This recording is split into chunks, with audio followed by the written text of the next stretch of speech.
एखाद्या जमिनीची खरेदी करण्यापूर्वी आपण खरेदी करत असलेल्या जमिनीवर कर्ज आहे का, कोणता आर्थिक बोजा आहे का, याची माहिती घेणं, हे जाणून घेणं अनन्यसाधारण महत्त्वाचं असतं.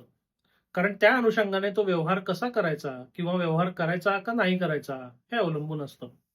आता एखाद्या जमिनीवर कर्ज आहे किंवा नाही हे शोधायचे दोन मुख्य प्रकार आहेत. पहिल्या प्रकारामध्ये आपण त्या संबंधित जमिनीचा सातबारा बघू शकतो.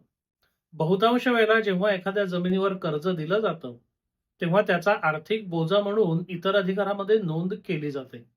म्हणजे सातबारा तुम्ही जर बघितलं, इतर अधिकारामध्ये कुठला आर्थिक बोजा जर असेल आणि नंतर तुम्हाला अजून माहिती हवी असेल, तर त्या बोजाच्या संबंधितला जर तुम्ही फेरफार बघितला, तर नक्की काय प्रकार आहे, कोणी कोणाला कशाकरता किती कर्ज दिलंय, हे सगळं तुम्हाला कळू शकतं.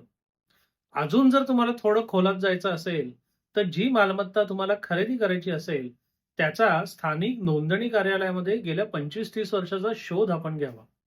कारण बरेचदा काय होतं, काही वेळेला एखादं गहाणखत वगैरे केलं जातं किंवा जुनं एखादं गहाणखत असेल, तर त्याची नोंद या सातबारावर करण्याकरता पाठपुरावा केलेला नसतो आणि तो जर पाठपुरावा केलेला नसेल, तर आपोआप त्या काही नोंदी येत नाहीत. म्हणून जेव्हा तुम्हाला एखाद्या मालमत्तेच्या कर्जासंदर्भातली माहिती हवी असेल, तेव्हा पहिल्यांदा महसूल अभिलेख बघा आणि नंतर अजून एक टप्पा पुढे जाऊन त्या संदर्भातला नोंदणी कार्यालयामध्ये शोध घ्या. या 2 गोष्टींची पूर्तता जर आपण केली, या 2 गोष्टी जर आपण केल्या, तर एखाद्या मालमत्तेसंदर्भात कर्ज आहे किंवा नाही, याबाबत आपण एखादा चांगला निष्कर्ष काढू शकतो आणि त्याच्यावर अवलंबून पुढे मग तो व्यवहार न्यायचा का नाही न्यायचा? न्यायचा तर कशाप्रकारे न्यायचा? हे तुम्हाला ठरवता येईल. पण कोणत्याही परिस्थितीत मालमत्ता खरेदी करण्यापूर्वी त्याच्यावरचं कर्ज किंवा आर्थिक बोजे जाणून घेणं अनन्यसाधारण महत्त्वाचं आहे.